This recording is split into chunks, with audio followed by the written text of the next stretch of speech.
Ciao guys! Welcome to the finale of Alone in the Dark from 1992. I'm so glad to bring this amazing survivor horror, the father of this genre, in my little minuscule channel. So thanks for being here. Then, this part will be a little shorter than the others because that's it. We reach the deepest of their Seto underground, and so we need to stop the horrible recognition ritual of Prax and then leave. That's a thing I really love about Alone in the Dark, that actually the ending is about to go out from their Seto manor. That's a thing really, really cute. It's like in Resident Evil, for example, that once you do everything about the Spencer Mansion, the caves, the laboratory, then you need to return to the hall of the Spencer Mansion and then go out from the main door. So that's what we're gonna to do soon. But now we need to explore the maze, and that's a pretty difficult part because you're totally in the dark, totally. Really, guys, if you haven't the oil lamp,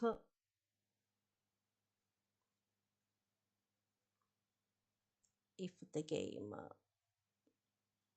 loads something. All right, yeah, it's totally in the dark, so we need the oil lamp here, and that's why I bothered a few part ago of gameplay that we need a lot of oil. I have 82 points of oil, and so yeah, it's really enough for that. But you have to know where to go, and that's pretty difficult. Also, because this part is like the prototype of the first project of Alone in the Dark, which was called Right in the Dark without the alone part. So yeah, I'm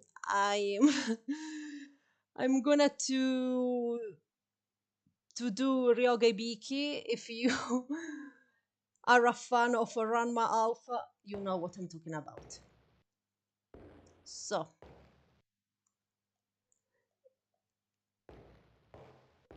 I know I'm gonna to be lost. I know that. Alright, and now for here. I played a lot of times Alone in the Dark, but this part always get me lost. Then here, yeah. It's all about my memory. I'm not watching any guide, so I'm so worried to waste time. Okay, it's better to do a save here. Save. Good. Okay, let's proceed.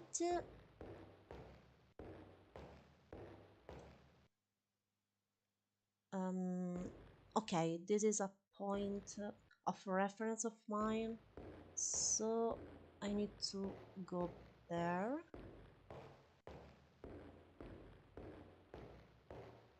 And in this part, all on the right, I think. All towards right.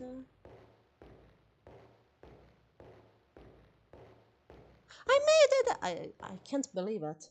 I made it for the first try. Whew. Of course, in live. Okay. Drop the amulet here. And of course, save. Just let me check it out one thing. Yeah, all right. I think everything is good for the streaming. return to the game. And here the final area, which is the painting, one of the painting, which is cursed in the corridor of the settlement. Do you remember the one painting of American native that throw you the arrows? Here, that's the one of the paintings, and it's right about Lovecraft tellings, and that's a very interesting thing about Alone in the Dark, because it's not so good to mention that Alone in the Dark takes its own story from Lovecraft lore, but it's more like that Alone in the Dark itself, its story itself, is somehow in the Lovecraft telling, and that's a very great homage to this great author, despite it's not of my personal taste, but I acknowledge his amazing work for a kind of horror type. So for this part is pretty complicated, because you need to stop the recognition ritual that's supposed to be Emily or Edward. And for stopping that, you need to get the amulet for breaking the spirit wall, and then literally get the tree on fire. And it's a great thing that you use the very first item you picked up in the whole game, that it's right at the lantern, that I'm wasting all the oil talking too much. No, okay, good. Ciao, Roberto, thanks for being here. And I was talking about, the oil lamp. And I recommend you, once you get there, that once you go to the waters, of course, all your items get wet. So if you don't equip the oil lamp, these items will be wet, and that's a problem, because you need to pick up the lighter. Yeah, for example, you need to pick the lighter to turn on the oil lamp again, and this process may be a pretty confusing.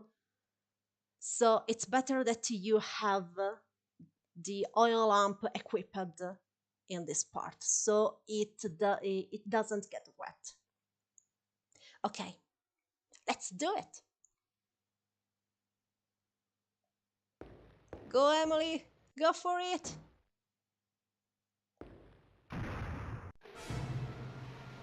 I'm sorry for my shotgun shells, but now are pretty useless.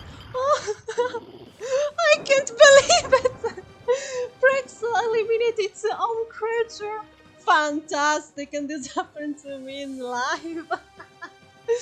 I love this game. Yeah, Prex, that's what you deserve. Then you need to drop it. Okay. And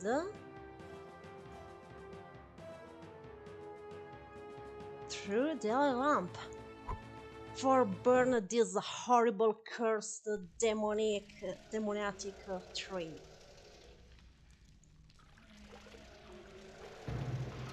And then leave.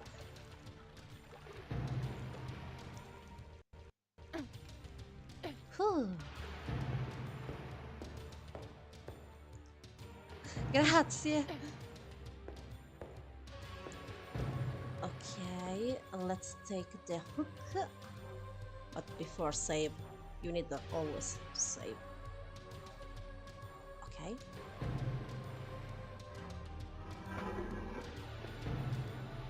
And this is the corridor, right? The passage through the zombie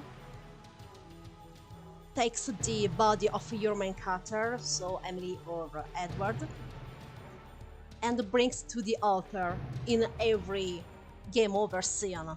That's right, a part of the map of the gameplay. Fantastic, really. And of course, there are some death scene that this cutscene doesn't occur just because it depends on your death scene, because if your body is damaged, too damaged, of course your body is useless for the reincarnation ritual. So of course the zombie doesn't bring in the altar. This kind of details really, guys, drives me crazy for the narrative. Okay, we're here again. Oh, all the maze got illuminated. When it's useless, of course. And the hook.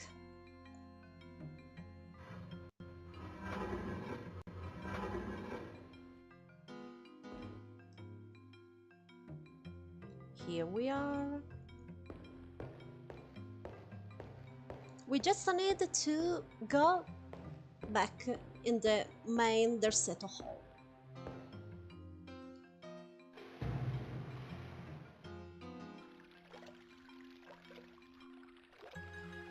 Emily?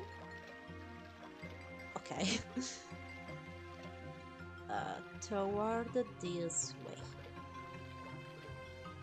Ah, just look at this amazing fixed angles. I love them.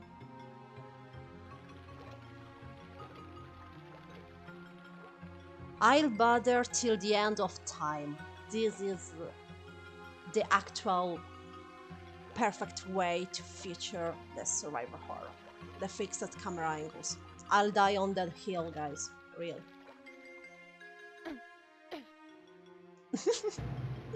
Why happens this, happens that? Okay.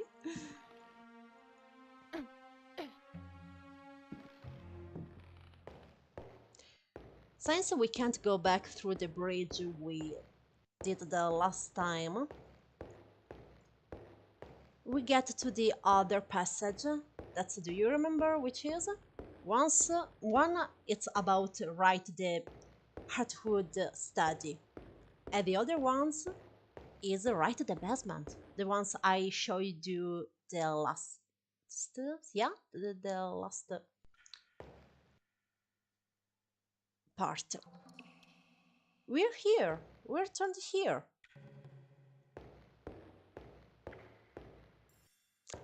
And in this part of game, which is literally the end, you can totally explore the settlement safely. Since the disgusting ritual of Brex are stopped, that we stopped, there aren't evil creatures anymore. I'll let you see. Yeah. Remember this room, this living room? Dead zombies are all gone. There aren't anymore, because the curse is over. We stopped that, and so the zombies are gone. So, ironically, this is the better part to explore the situation, because there aren't any dangers. How many items are left there?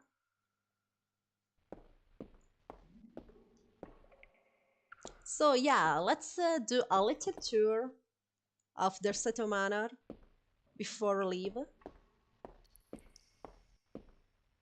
Oh yeah, some traps are arrivable are still available somehow. Like, I think the ones about the books are still deadly because it's right a part of a horrible, demoniac, and evil spell. And then if you read that, then it affects you and then kill you. But do you remember about this the ghost, the spirit? They are gone. Same thing about the spiders. Ciao, thanks for being here. Thanks, Havoc. See?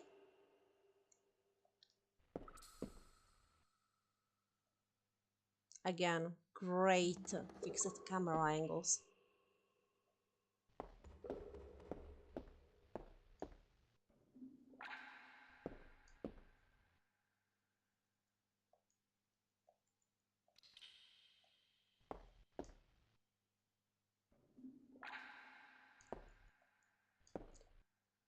There were the arrows here.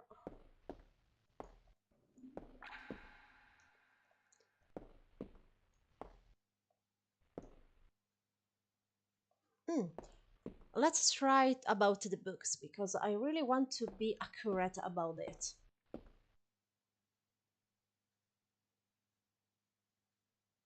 Yeah, right about Resident Evil 1. But unfortunately, the Special Mansion is always haunted by once the zombies in the first part and then the hunters in the second. Oh my. Here, it used to be a ghost right here, seated here, but then it's gone.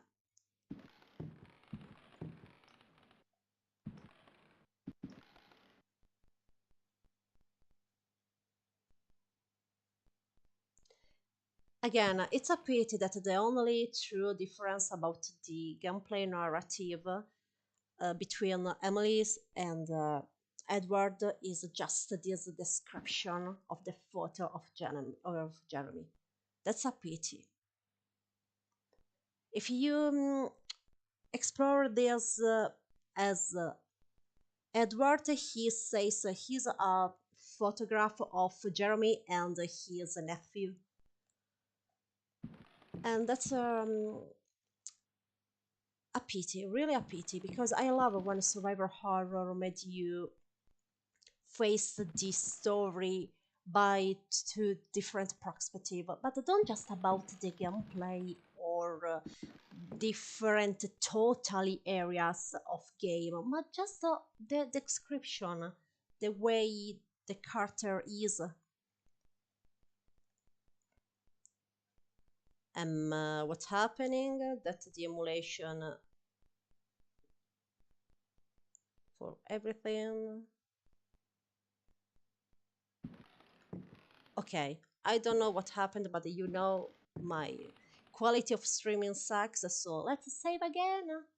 That we can do also the first, but no, no, no. I don't want to risk in any case. Okay. I don't know why it lags so much. Where's the problem? It's a 3DO game! Come on! The library is in the dark again? Oh my.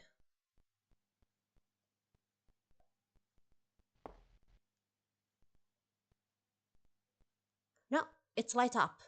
Right like the maze. But I wanted to check it out about the book.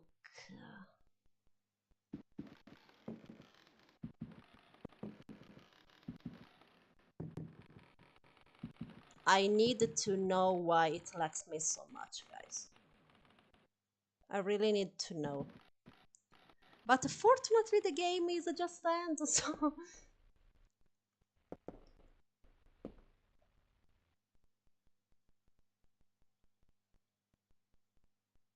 Um, it's really too low. Okay, that's the one. The cursed book.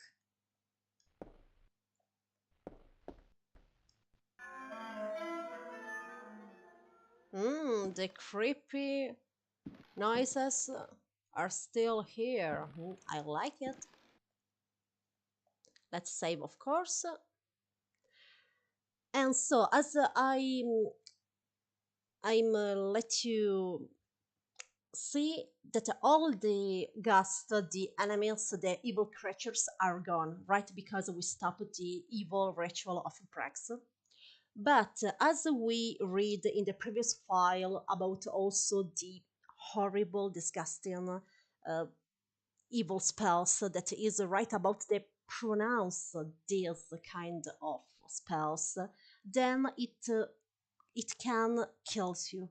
So I just wanted to try this thing that even even if you defeated Prax, this kind of books still affect you about a death scene or just damage you.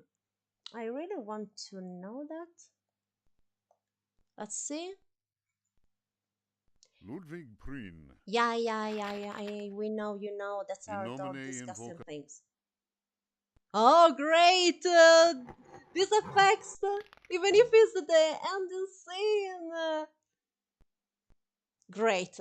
And as you can see, there aren't any cutscene of Emily's is brought on the altar because, of course, there aren't creatures anymore, so the rituals can't be performed.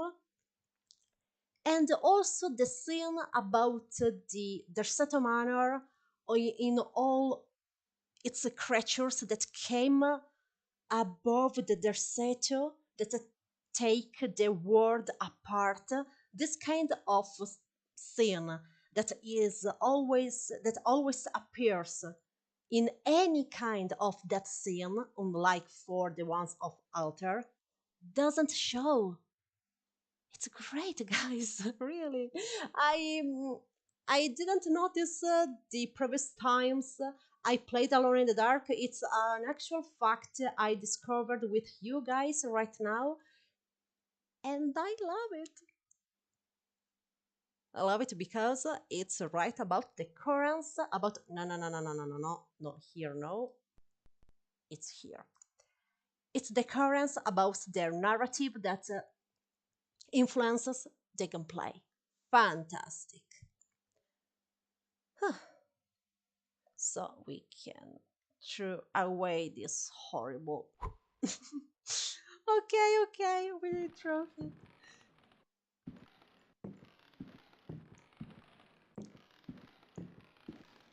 Another things to check it out, and that's the painting I was talking about. It's right, the one of Prax.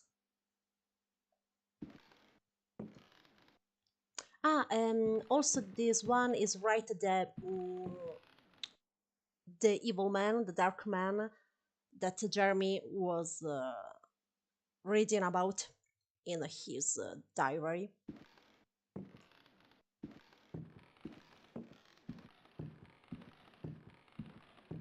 Yeah, this kind of details are really, guys, drives me crazy. You may say, yeah, but it's nothing of so great because it's just a single scene. Okay, guys, but it's about the developers just thought about this kind of thing that they decided to put it and leave it depending of the part of game which you're playing. This is the last one. You stop the ritual, and then if you die, then the ritual can't be performed. So what's the problem? Emily's died, but that's it. The world is still safe. But no, of course, poor thing, Emily.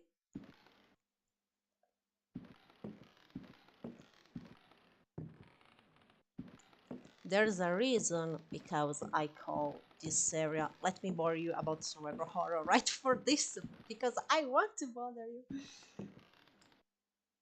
Yeah, I'm a fanatic of this genre. I'm aware of that. Then also this room, it's light up.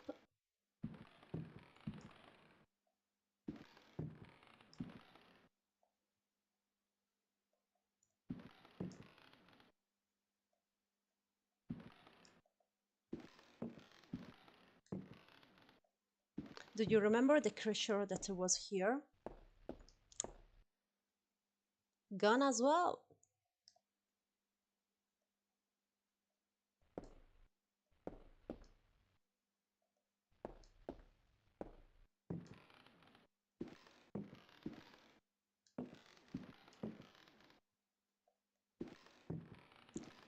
Their seto manor is beautiful. Love every single room.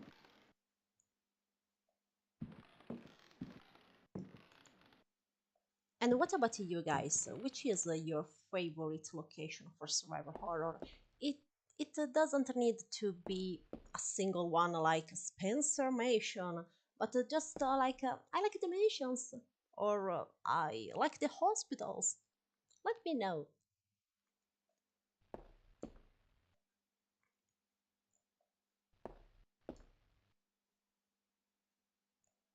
Mm, just for completion, let's go back to the attic.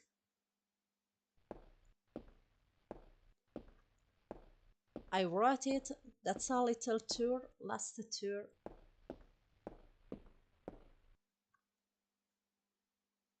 But yeah, I think that's another trap that can be affect you in the final part, so it's better to save here. The village on Resident Evil 4, that's actual a good location. I'm the one who bothers all time that Resident Evil 4 isn't a survival horror at all for its kind of gameplay because it toward too much for shooting. But yeah, the atmosphere is brilliant in the pueblo. Really. Sorry for my Spanish amici, but I don't speak Spanish, so sorry for El Pueblo. I hope it's a good pronounce about that. But yeah, El Pueblo is very great for the location, for the atmosphere. I really like it. For both the original, the remake, they Capcom did a great job for both of cases. So guys, so let's try also this trap. Uno, due e tre!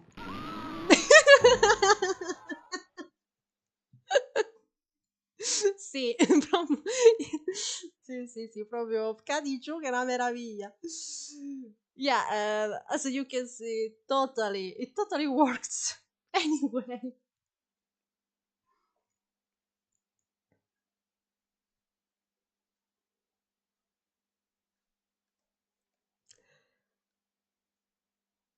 Seb, that you touch this kind of serial to me, that you know how much I love Project Zero slash Fatal Frame. Oh my. I have an immense love towards Project Zero Fatal Frame serial. Really, it's all about Japanese lore, about the cursed villages with the folklore of Japanese. It's um, it's too beautiful to describe, really. So yeah, they're amazing.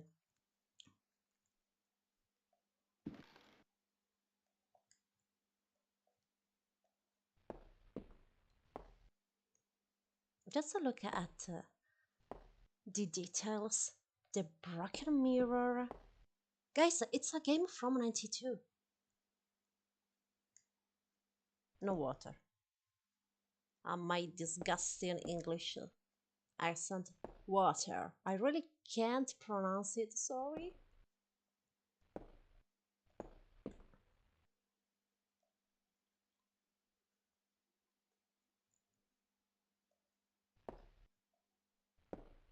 I agree with Roberto. Yeah, because my personal favorite location for survival horror is Right Dimension.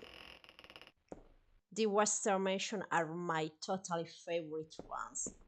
Even if, as I told you before, I insanely adore the Japanese folklore, lore, and the location. But yeah, the first love is the first love. So, dimensions.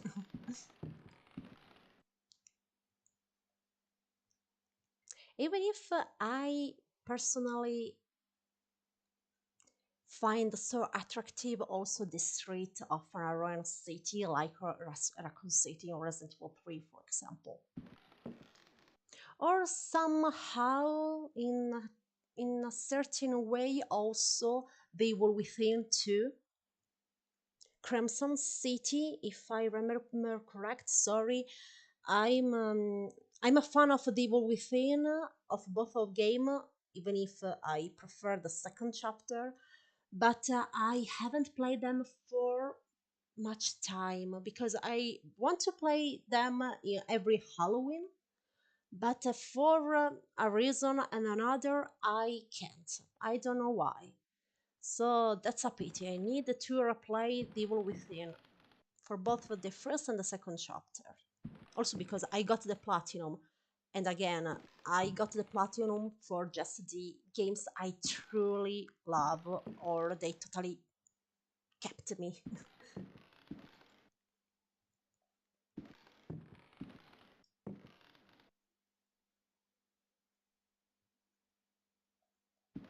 Ooh, Dishimura.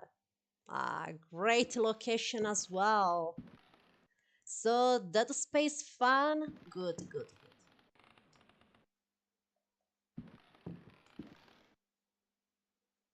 Ishimura location is one of the few places that you can actually explore by your own in which way you want, and that's pretty rare.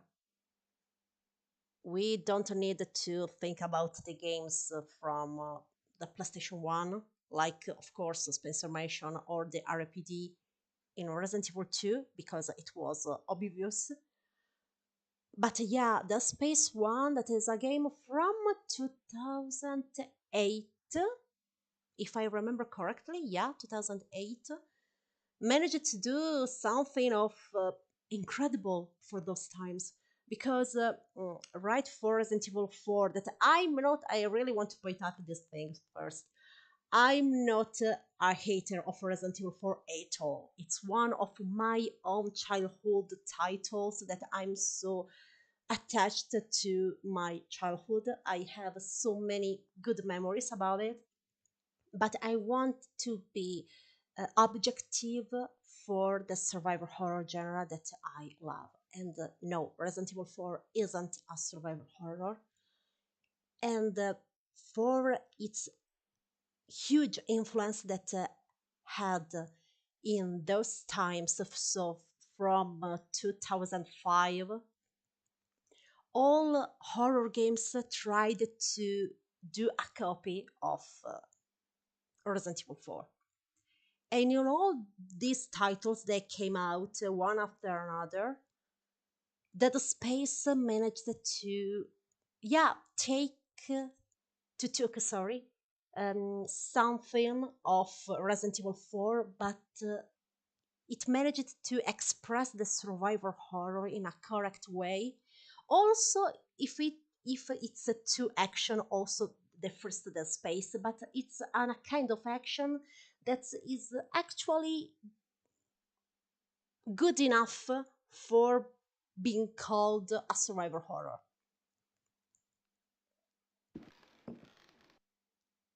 So yeah, Ishimura, totally great choice also for this one.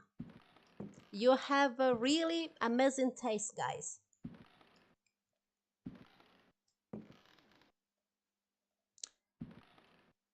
Let's see the attic. Oh, thanks for. about my accent, but I know it's horrible. I need to talk more in English for that. Oh my, that the horse toy just moved it.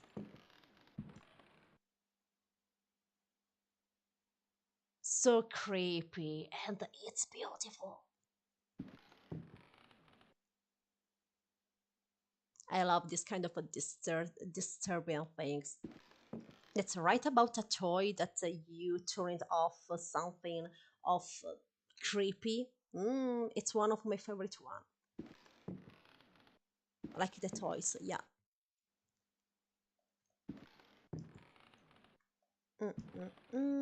So here's nothing. Even if it's the place that Jeremy got suicide. Poor thing. Mm, no, I don't think it changes something. Okay, guys, we did the little tour of the set automation. Not so little.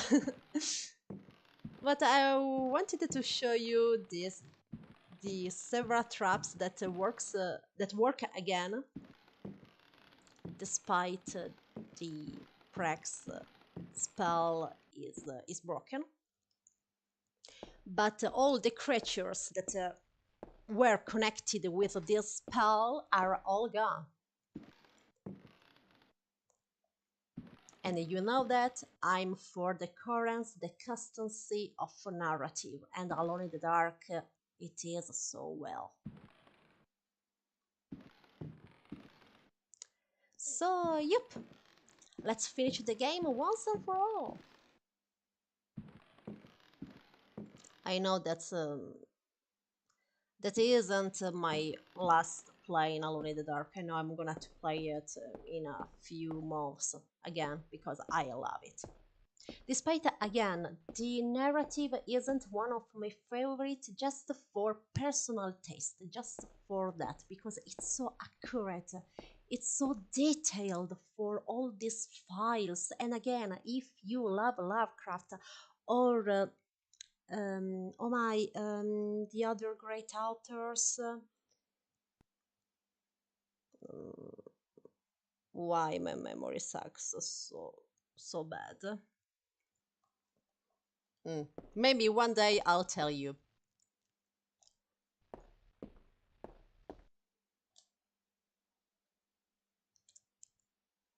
No, I don't remember. Sorry, guys. But I'm going to tell you in a post. Probably the one which I, of course, thank you all in X account. The funny thing is, it's also about another great game from Lovecraft, which is Eternal Darkness, the GameCube exclusive from 2002, I think. Yeah, 2002. Yeah, it's another very good survivor horror title, and personally, I found it the most. I don't know how to say it. So differently, so unique survivor horror in my life, really, because it has a pretty several genre altogether, but it manages to do a good thing about survivor horror. Maybe we're gonna to talk about Eternal Darkness in this rubric. I really want to. I have Eternal Darkness, but you know that my PC sucks, and I can't record from my Wii that is a retro, is a back compatible for the GameCube. But yeah, I really want to show you this kind of stuff that Alone in the Dark offers you as a player that loves the lore, that loves to explore, to go deep in the narrative which influenced the gameplay. I really wanted to show you that. So let's say for the last time, yeah, I'm a paranatic, and we're free.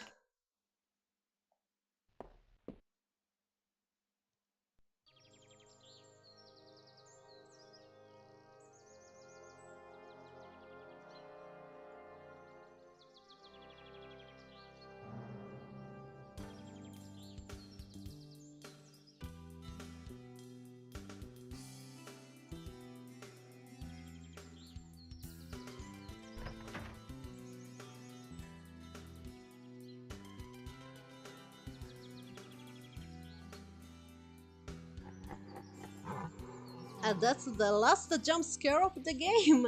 The end.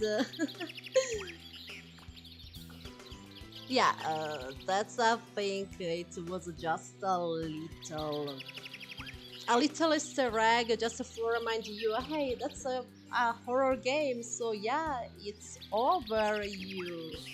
You managed to stop the horrible evil ritual, but just to take a little last jump scare. Yeah, yeah. Great Alone in the Dark, and let's remember it's right thanks to this title that we have don't just Resident Evil, but all the genre as we know it. Even Mikami himself told that Resident Evil without Alone in the Dark supposed to be a totally different game. I brought you another game that has survivor horror vibes despite it was from 89, which is a Project Five Start. But of course, that's a 2D game with all the limitation, even if it's amazing. I love that title. But Alone in the Dark is Alone in the Dark. And that's it.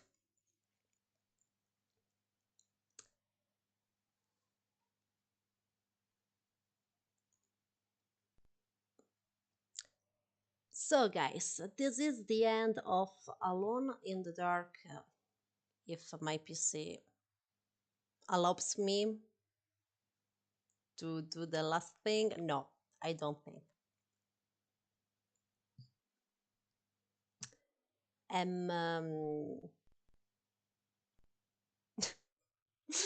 This happens only during my live streaming. I'm aware of that. Yeah, my PC totally decides to leave me. Bye PC. Perché si è bloccato così? Non mi fa manco la freccetta. Che tristezza immensa. It's so sad, this kind of situation. Okay, somehow maybe I can. Okay. My PC allows me to keep on the last part of streaming. Thank you, PC. I really need to use the other PC for the live stream. But really, guys, thanks for bearing all this. Me that talks bad English, the kind of quality, the streaming that sucks in every kind of way. But I hope you enjoyed Alone in the Dark series, and I told you something that maybe you haven't known or you never thought about it. And yeah, what else to say? That's I don't know which kind of game to bring you for the next series. But yeah, I think it'll be maybe a spin-off of this series because I'm focused for all the kind of survival horror games, and maybe I'm thinking to a title which is which isn't a survival horror. It's a horror game, but it had a huge influence to another survival horror great series. And no, I won't tell you which kind of game is it, but yeah, I think to make a spin-off series of this that let me bore you about horror games, maybe just that. But yup, I want to bring the title for its influence of survival horror anyway, even if it isn't. So again, guys, thank you for bearing me. Thank you for your time. I really appreciated that. And we will see in an X in my X account that you know that I'm there mainly. And for the YouTube news area, I'll told you, of course. I think in about 1 month.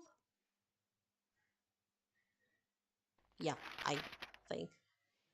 But of course, I'm gonna to tell you everything, and I